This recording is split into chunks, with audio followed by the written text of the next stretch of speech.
thank you very much for coming. I'm a little overwhelmed, to be honest. Welcome, everybody. Did you party last night? Did you see the... Sorry? Did you party last night? Did you see the band? Of course we did. Crazy, isn't it? I'm so happy to work for this company. My name is Ferenc Székely. I came all the way from the land of Santa Claus, Finland. I work there as a program manager for developer tools. And I'm here today to present you one of my favorite pet projects, OpenFaaS. It's not my project, but I love to play and be in the community there. Let's see what's today on the agenda. So I'll give you a bit of overview about FaaS. By the way, who knows what FaaS stands for? Excellent. Who have been using function as a service as hobby project or at work? Yes? Okay, one. Good. All right, and you too. Yeah, excellent. So then I probably don't have to explain much about the meaning of the word itself. But anyway, we'll go through a bit of the concepts there, the landscape, and I'll just mention a few things which in my mind are main considerations before actually jumping into this world. Then next I'll give you a bit of overview about OpenFaaS. Do you know OpenFaaS? So you have been using some other frameworks, or you are using, right. Dig into a little bit about the design and architecture, and I'll highlight what's the essence of every work, every project, every company. It's all about the community. I have 2 slides on OpenFaaS Cloud, which is a great part of the project. Then everything goes right. Then I'll show you the OpenFaaS Cloud in action, if network is with me. And then because I'm here to represent the developer program, we have been running the dev zone with my colleagues. I'll talk very little about the developer program itself. So let's jump into this. Riding the waves with OpenFaaS. So FaaS, function as a service, is meant for short-lived stateless functions, event-driven application architecture. You remember the old times when we were maintaining our big monolithic web apps? Right? We had to get started setting up the servers on our own and then tweaking MySQL, MariaDB, or whatever. That were the old times, and slowly we moved towards microservices. Some other folks, took over the heavy lifting of some of the DevOps stuff. And now we are at the times where function as a service and serverless is hitting us. I don't really like to mention the word serverless. There are a few words which I kind of try to avoid. One is awesome, and then serverless it has become also like a word like that because, as you know, everything is run by servers. There are folks in the data centers who make sure that these serverless machines are working 24/7. FaaS is excellent to save development time and time spent on deployment and infra management. Have you been involved with startups? Are you doing startups right now? Okay, so I've been in that a little bit myself. I wish in 2013 we had FaaS already. I wish I knew Lambda in 2015. I only jumped into Lambda later on. That would have saved a lot of nerves and a lot of tough discussions with my co-founders. But yeah, so FaaS is also a new challenge for us, for the developers from many point of view, security debugging and monitoring especially. In 2017, Gartner predicted that serverless PaaS will be, in 2 to 5 years, it will become mainstream. Then this year they say that between 2020 and 2022, so we are still on track, FaaS will be definitely a mainstream way of architecting and developing new solutions. Another market research company, Xeon, talks about numbers, big numbers, $18 billion by 2040. So this is something which no company can, overlook or just forget. it's already used. It has already proven. Lambda, since 2014, it's one of the most successful Amazon services. And so we, as SUSE, also considering this. I'm not here to talk about our official roadmaps, and there are other folks, you know, who did that already. But in the developer program, we definitely consider to include this technology as one of our supported tool chains and frameworks. This is the landscape which I grabbed from the Cloud Native Computing Foundation just before coming here. It shows clearly, you know, the big players who have been already in the field, providing us these hosted platforms, Lambda, binaries, and SDLib. But you can do this and roll it on your own. So the FaaS frameworks here, these are meant for those who are kind of, you know, afraid of being logged in or want to have a bit more freedom. So OpenFaaS sits here. This is an installable platform. You can you know, roll your own, and don't be afraid about the rest, what happens if you start playing with the bigger companies. In my view, and in some others' view, Mark Roberts and Alex is the co-founder of the project, there are serious considerations, like I mentioned. So when it comes to development, how do we do integration testing here?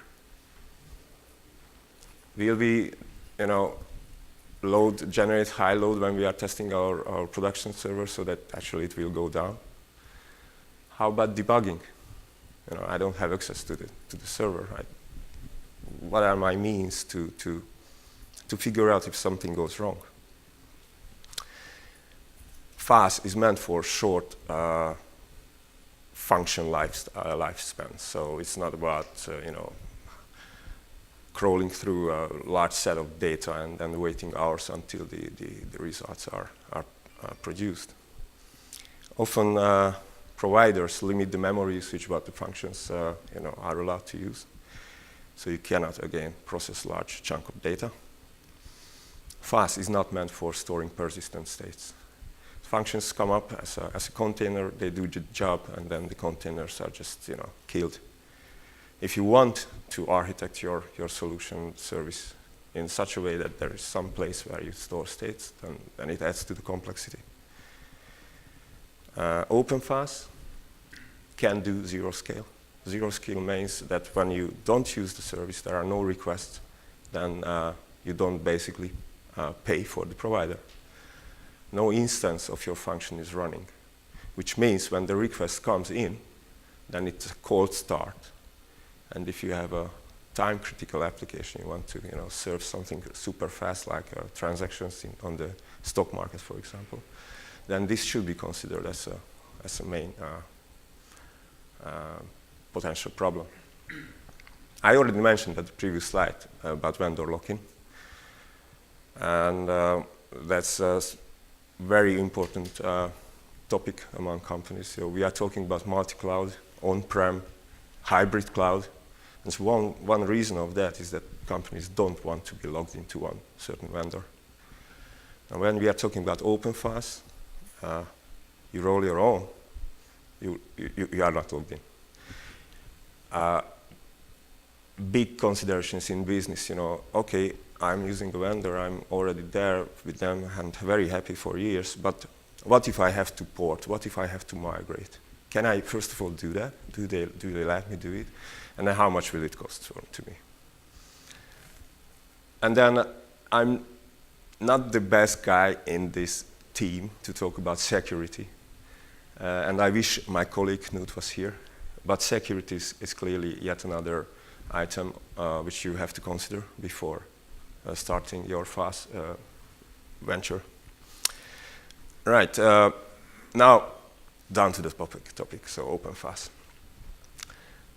This is a rough overview of the architecture. There are basically 4 main blocks in OpenFaaS. And here I'm going to talk about a bit more about the orchestrated setup done by Kubernetes. So the API gateway, Web UI, Watchdog, and the CLI are basically the four main components. And then the functions, as I mentioned, they are built and constructed in containers. The Watchdog is the one which will eventually launch the function. The project was founded in 2016 by a guy called Alex Ellis. It's entirely written in Go, so it's like Kubernetes native. The functions are constructed based on templates, and as I mentioned, deployed in OCI-compatible containers, such as CRI-O. Optional asynchronous functions could be also implemented using NAT streaming, and the languages that are supported are like almost everything that you can think of today. Just before coming here, I think that was the day when I took off. Somebody just submitted Voila and Swift templates from the community. I myself, I set up OpenFaaS using CRI-O, and there is another container runtime engine which works equally fine. So once you have the setup, it's all orchestrated by Kubernetes. Then you're hooking Prometheus for getting your metrics, and then you can use tools like Grafana to visualize it. I like diagrams. Excuse me? Log management. Log. Where do you store logs? Right. Yeah, correct. Thank you very much. So this is basically roughly what happens under the hood when a request comes in via a REST API. So you make a request, command line, web, whatever. Then the API gateway is the component which hosts and runs these endpoints. This is running to make sure that the system is up and running. You can gather the metrics. It gives you the UI. This is where Grafana hooks in, Prometheus, via a tool called a piece of software called Alert Manager. Alert Manager listens to the events or metrics, and then based on metrics instructs the gateway what to do. So such an event, for example, when a function is not responding or overloaded, then it instructs the system, okay, hey, I need more instances, so spin up more containers. When you are doing a Kubernetes installation, you have the component called the fastnetes. This is basically the Kubernetes bindings. So this takes care of storing information such as secrets. It creates the deployments and services inside Kubernetes. So basically just translates some information into Kubernetes compatible YAML files, and that's it. And then the functions as containers have the watchdog, which then eventually launches your handler. And this is the piece of software which you are implementing.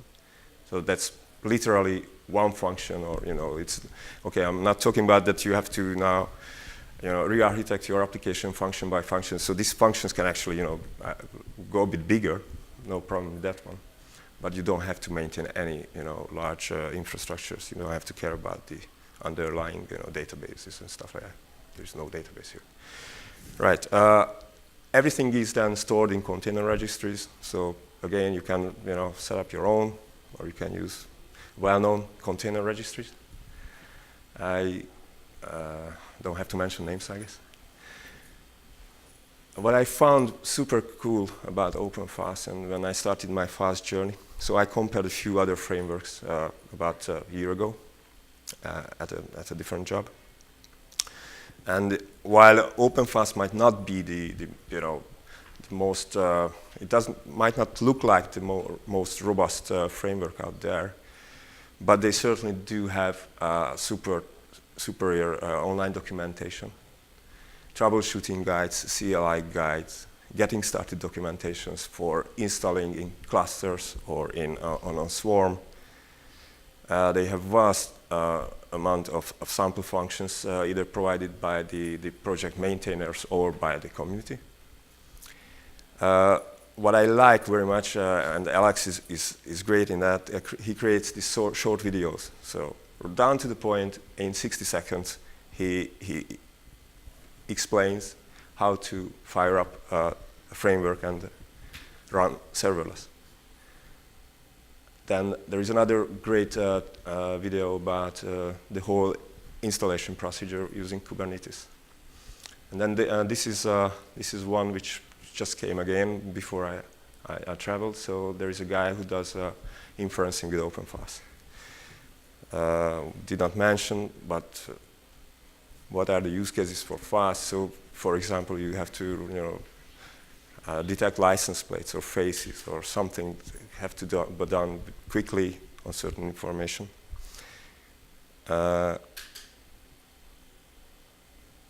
Kubernetes, right? It's able to schedule workloads on nodes based on their hardware capabilities. So it's possible to schedule loads on GPU-enabled loads or nodes or FPGA-enabled nodes. I made a pull request back then to make that happen. The pull request has not yet been merged because I kind of failed to explain to Alex why this would be good. So he's a very careful maintainer. He doesn't let everything just in as easy. And one super good online resource is this online workshop what they have made for Python-based development. It even has a Japanese version. So, OpenFaaS Cloud, the development started in 2017. So they felt a need that it would be nice to have a hosted service which can be shared in teams, or companies can install it for their own teams. It's a multi-tenant application. It's being used by companies like British Telecom. So basically, what you get here is a Git-managed OpenFaaS service. You have your Git repository, you hook it up to OpenFaaS Cloud, you make a commit, then the magic happens on GitHub side or in your own Git installation, and then the function will be available for you online. And this is just a screenshot taken from the online website. There's yet another great video, OpenFaaS Cloud in 100 seconds. It's really worth of watching. Alex is a great speaker and a great teacher. So this is how it looks like. I'm not going to spend much time on this one because I'd like to show you this in action. But what drives me about open source, and I've been in this one for about 20-some years now, is always the community. So that's why things happen. That's why we are here today, or we have been here during this week. Without the community, without people, we will be nowhere. What this community did so far is amazing. So I just captured these last week, but I'm pretty sure by now all these numbers have changed. So just go online and let's see how dynamic the project is.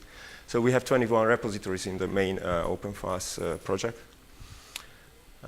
Until last week, we had 189 contributors and a countless of forks.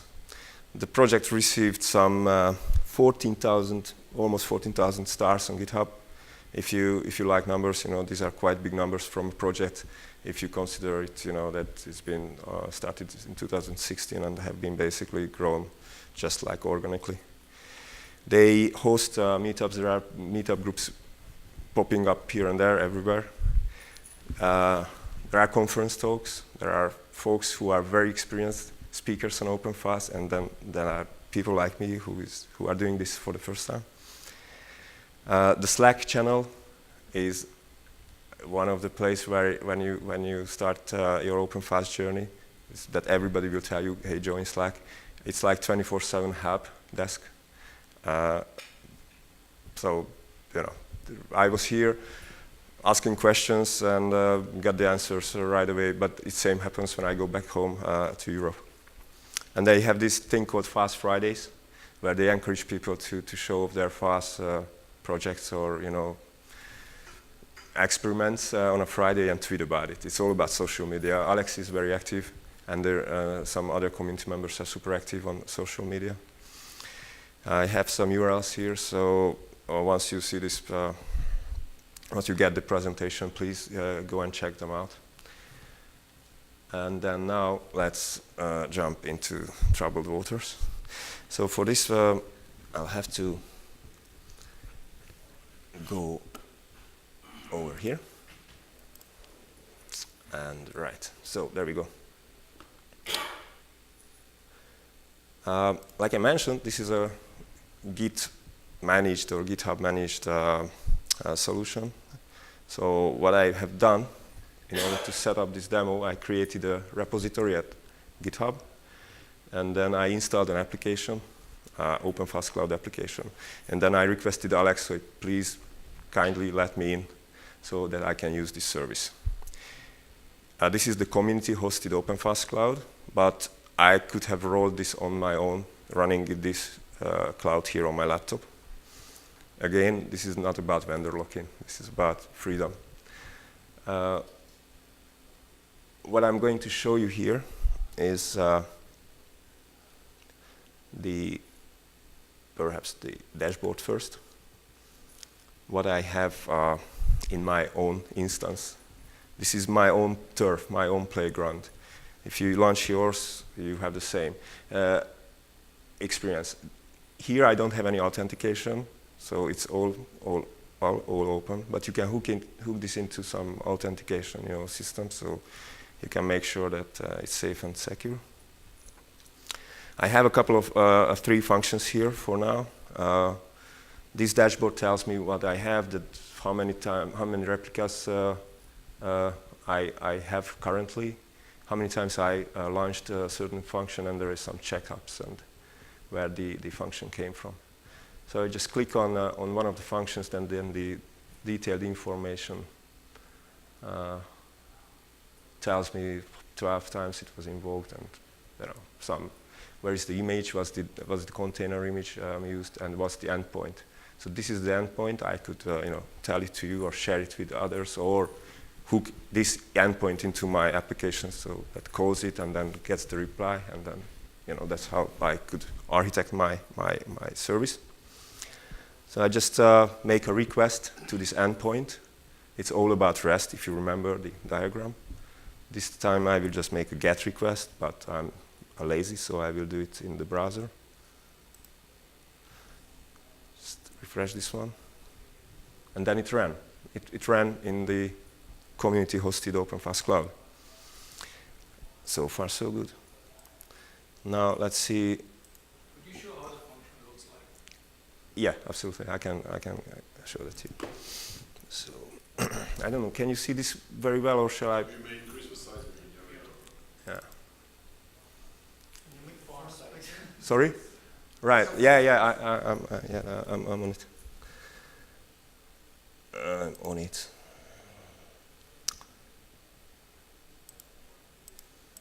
If I happen to have it, huh? Okay. Bigger. Will this be good? Yeah. Okay. So this is my repository. I have node info, hello world, and Node.js functions. These are the functions you have seen in my dashboard. I have some other code there, but it's work in progress. Once I have my function, I create this stack YAML file, and this is the file which will be processed by the cloud instance or OpenFaaS Cloud. It reads, basically this is a catalog. Based on this, it will know how to build my function, what container it should create. And that is the place where I basically register my own functions. Now we go into the Node.js one example, or maybe the hello world. You were interested about how the function looks like. So the function has this one handler, and that's what it looks like. Actually, maybe just like do this, right? So that's it. That's my function. It's all about communicating via standard input and standard output. So once I want to, show my results, then I just dump it to the console basically, and then it will be picked up from there. Now let's be adventurous. I will try to create a new function using this great tool. I mentioned you that OpenFaaS has a web interface, but it has a very great command line interface too. So I'm going to use the command line interface now. And I will basically just say new. I will do it this way.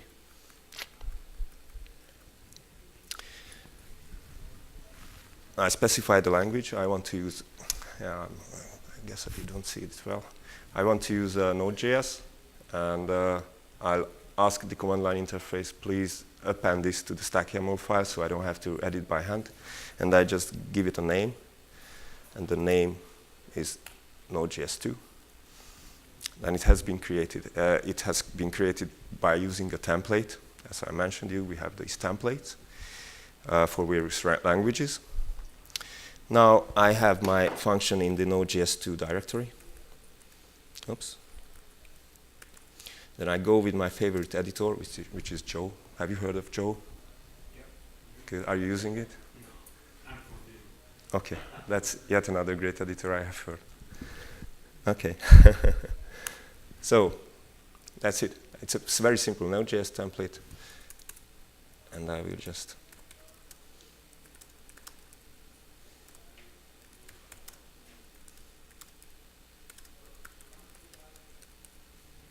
right?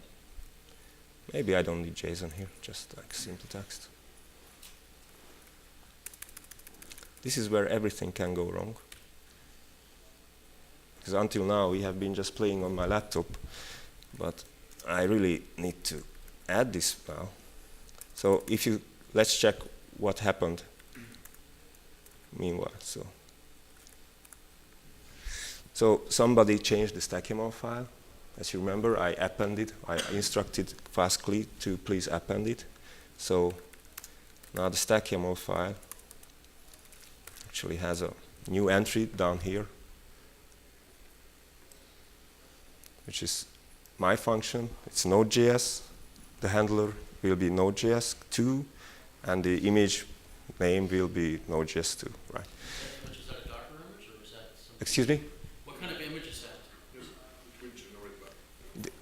What kind of images are these? These are container images. This is the name of the container it's gonna be used to store this image in the registry. So are you creating a new image, or are you downloading it? This everything is taken care of by the OpenFaaS Cloud here on my behalf, or for me. It happens if you are not using the cloud. The same happens when you build your function. So OpenFaaS will build the container for you.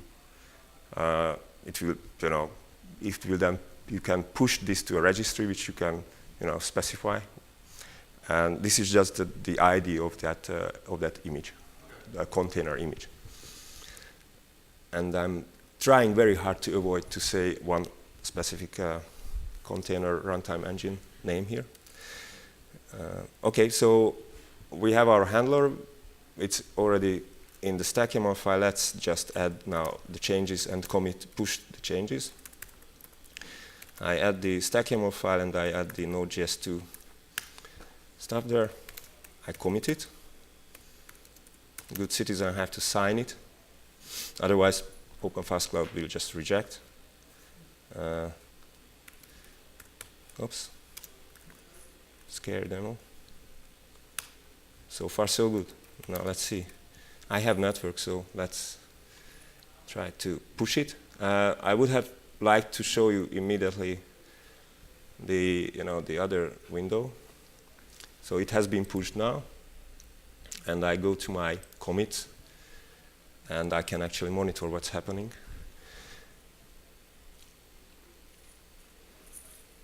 If the network is with me. Come on. Good. So the scary demo appeared there. This tiny yellowish circle shows me that there is something happening, so I just click on it.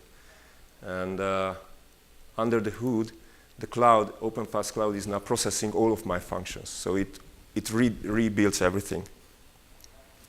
And as you can see, Hello World Node Info and Node.js 1 were already processed. They are fine. And Node.js 2 is just being built. And voila, it's done. So here the logs show me how the container was made. What happened, when the backend created this container. And it's all there. It's all good. So I go back to my dashboard, if I find it. Yeah. And there we go. We have Node.js 2 there. Let's see. Make a request to my new function. Okay, it worked. So, I'm happy. Under the hood, the deployment of the different images of containers creation is made at which time? When there is a request, what's the life cycle of the image itself? So, is it at the first request, or is it already deployed at a scale 0 and just scale up? Right. So the question is when the first container is created for this function, whether if it's upon the first request or when I actually deployed this, right, via Git. So in this case, it's been created upon the push. When I made my Git push, that was the moment when it has been created. No, there is two steps to me. There is the creation of the image. Yeah, and then right. Yes. So exactly, and then. When it's become live. Okay, that's a very good question. When this image becomes live, when actually, in the moment I hit the function, I'm not 100% sure how this OpenFaaS Cloud, the community cloud, is set up, but I would assume that this is a cold start. So, meaning that when I make the first request, that's the moment when that particular Kubernetes installation or setup will actually spawn a pod and run my function. What about the scaling? So it was done by the watchdog, to identify the metrics with the alert manager. Feeding back for the scaling. Yeah, so that's what should happen the scaling should happen by analyzing the metrics. But this is a community-hosted project, so here there are certain restrictions.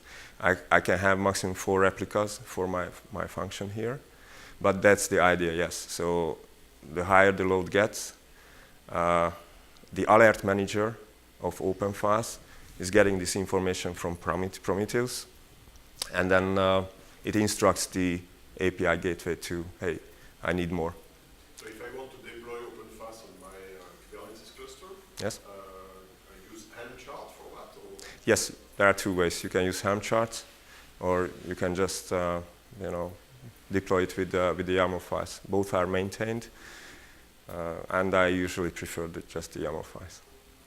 And about the URL allocation for each service? Excuse me? You have a URL that is created for each entry or function in the system? So the question is if there is a UI for each function. So in OpenFaaS Cloud, this is the UI what you have. This is a very simple UI. You have a dashboard, and if you have network, you will see the functions. This is my function catalog. And then what you have right now is just this simple kind of, detailed info about the functions. Let me make it a bit larger. yeah, so that's it. Where is this OpenFaaS Cloud hosted? Is it like in community or at SUSE we host it locally also? No, this has nothing to do with SUSE, right? It's not hosted by SUSE, it's not really endorsed by SUSE. Like as I started my talk, it's one of my favorite open source projects these days. And I'm not really here about talking about our further intentions. What we want inside the developer program is to have a framework like this provided by the community. But if you join a talk tomorrow at 10 o'clock, then my colleague Marco Varlese will tell more about what we want to achieve in the developer programs. So this is hosted at a provider. It's a provider, so it's and it's hooked up with GitHub. Right. So, okay, the demo went fine, or I could have been worse. Let's put it that way. And now I would like to go back to my slides to make you a bit more. Don't want to waste much of the time because Demopalooza is about to start. But I'm here to represent the developer program, so let me just briefly say what we are going to do, what we are doing. So SUSE is not really on the radar of the developers. And that's what we identified, and the company decided to invest now heavily. That is why I was privileged to join this company in December, and that's why we have now a 6-strong force who are paid to do just developer programs, so engineers and managers.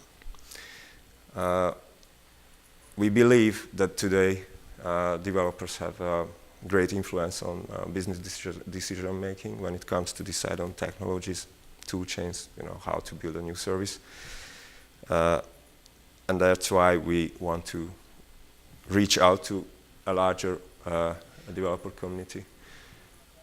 And Marco will explain this much better tomorrow, but we would like to do this by basically, we have some quick wins and long-term initiatives.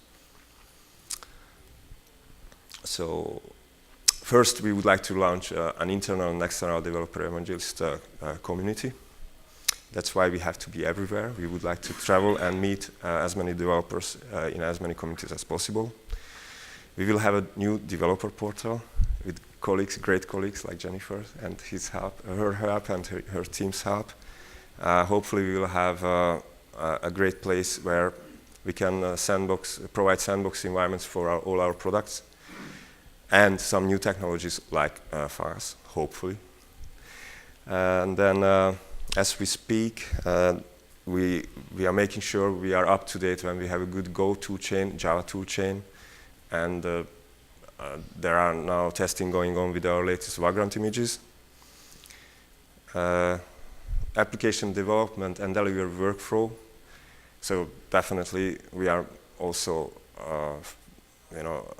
cloud native development is on our radar, and we'll make sure that developers can have a sample and have a feeling of our cloud products, CASP or CAP, before actually companies make the decisions. And then, so we came here to SUSECON to fire up DevZone. And if you have the chance next year, then I will make sure that Alessandro, who gave I don't know if you have seen him, he's the guy who can juggle, at the same time talk, and he published a book on how the Italians speak, So I'll make sure that it does not happen on the last day, in the last moment of DevZone, but it's kind of all throughout the whole event. And then a bit of advertisement. So if you are here tomorrow, I will repeat this talk at 9 a.m. So I will probably not go to sleep. And then following that talk, Marco will present the developer program at 10 in this room. With this, if you have any questions, I'm very happy to answer, so please. Well, the demo was nice, but what I care more about is like, what can we do if stuff goes wrong? What debugging tools do you have, or are we stuck like printf debugging? Right, yeah, that's the question, exactly. So the question was, what happens, how to debug when something goes wrong, what are the tools we have? The log is the only one which we can get from this community-hosted OpenFaaS Cloud instance. But if you are running, if you are not running OpenFaaS Cloud, then and you run your own OpenFaaS environment, then you have the chance again to observe image creation logs, container logs, Kubernetes logs. You use printfs. Yes, I do use printfs. Yes, that's probably. It was my question about the log management and connection. Right. In fact, my question was how the stream of logs is coming out. So it's probably based just on the Kubernetes management that you can use below. Yeah. The thing is how the granularity and the information of different functions is provided inside the logs to be able to detect and to filter the logs on per function criteria, because it's at the end what generally you do in any platform. It can be on CAP, on CASP, and as well on FAS. Yeah, exactly. Yeah, you are right. So Normally it's a kind of ephemeral execution. yeah. The container is not expected to stay very long. Normally it starts and stops in 1 second or less.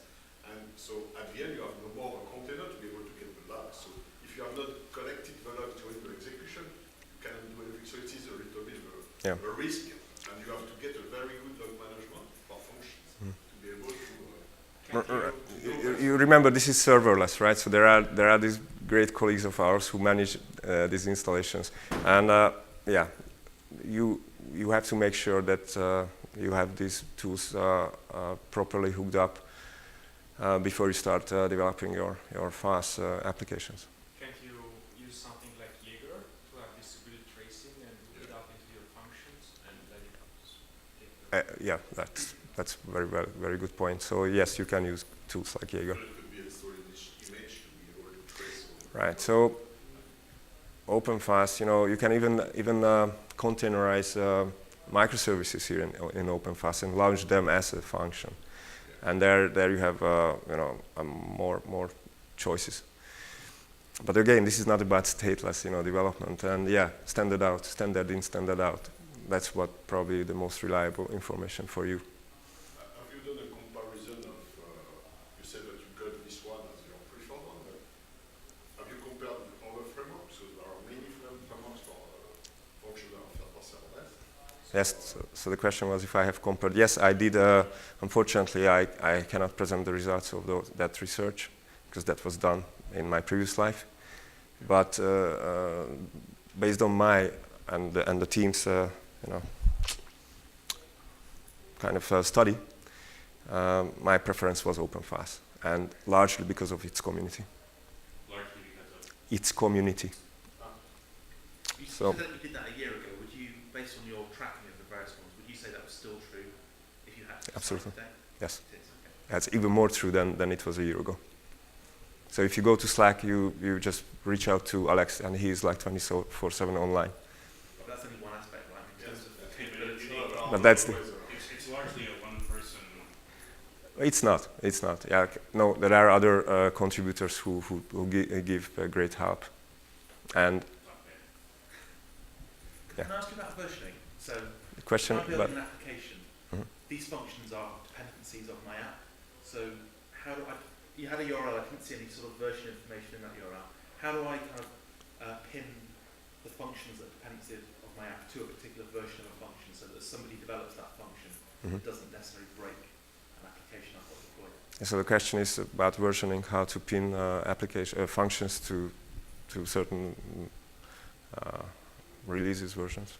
Yeah, well, if you use tools like Git or GitHub, I think that's one way to do it, right? You're tagging, and that's a topic which I. But how's it done? Because it looked like each function had a URL. That's but correct. I didn't see any Right, yeah. versioning in that URL. Is it not? So it does. Right. So what I have today, so I have a live environment, for example, right? Yeah. And let's suppose I have an API which is exposed. How do I track what's actually there? Yeah, that's a good point. By tomorrow morning, I will have an answer for that. Currently, it's I don't know. I'm not aware of any tools in OpenFaaS which kind of. Take care of that. That's correct. Yes.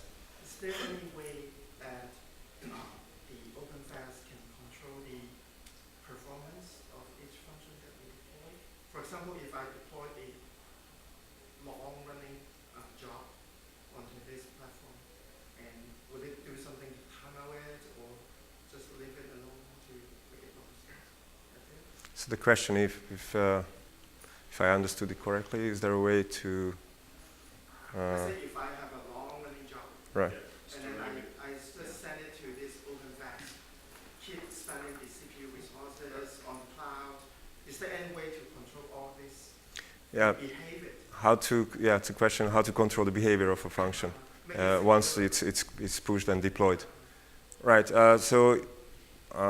Again, I'm more experienced in the Kubernetes part, Kubernetes deployment, and there you have the means to control these. Yeah, you can have this limiting time on Kubernetes. Absolutely. As is based on Kubernetes, but what is point So, provided in the what happens? Yeah. Right. You can do that. Yes, there are options. When you create your functions, you create an associated YAML file. This was not shown here in my cloud demo because it's kind of not too relevant.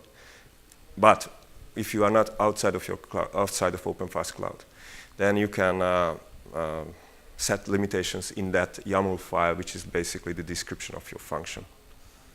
You can, do CPU limitations, memory limitations. That's that, and there the watchdog and the API gateway. Sorry, excuse me. Sorry, I can also control through the stack YAML. Yes, yes, About the CPU allocation for each function that I want to run. yes, that's correct. For each function, so separately. But then you again have your orchestration environment, which can do also some of that.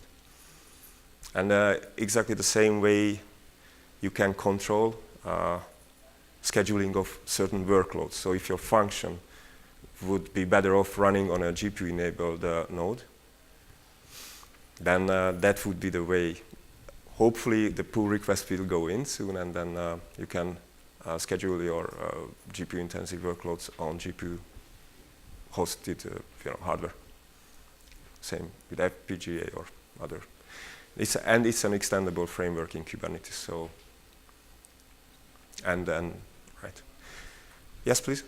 So you're, as a developer, you're writing your code based on a framework, on a template that is provided to you by OpenFaaS. Is there any risk of, maybe there is a new version upgrade of OpenFaaS and they have to rewrite my code because the templates changes, the structure that they have to use have been changed? So the question is that is there any risk? Because this is based on templates, the functions are eventually created based on templates. And what happens if a template changes? Will it break? Yeah, surely it can break. But when you create a new function, you actually get the templates right away there inside a function. So if I go back to my terminal, if I may waste a bit more of your time. So I go to this Node.js2 directory, which we have created here during the presentation.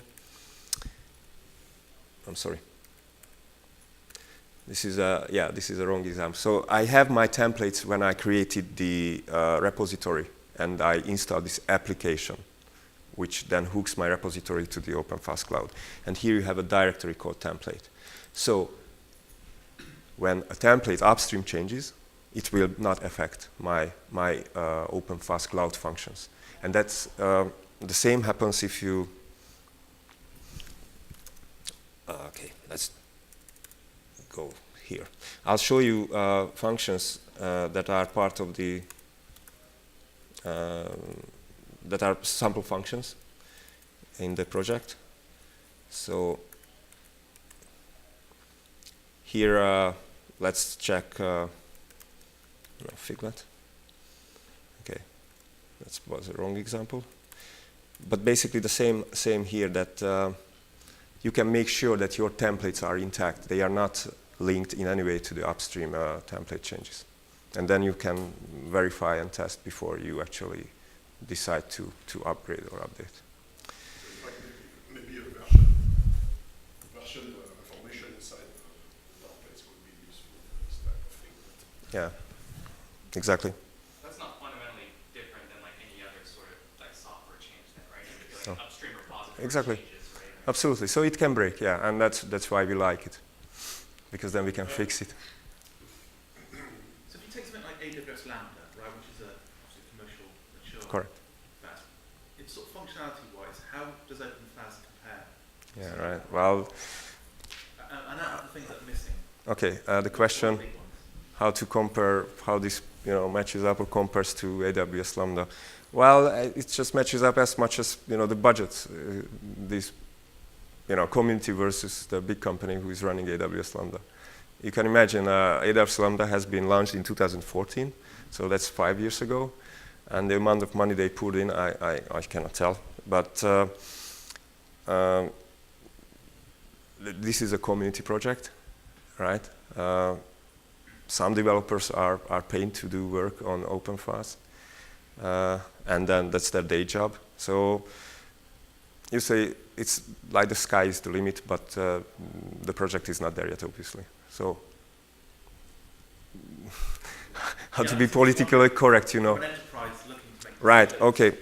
is this, you mentioned BT, but is this really realistic for them to go, yeah, we could, there's enough there that we can use this rather than going to public cloud offering?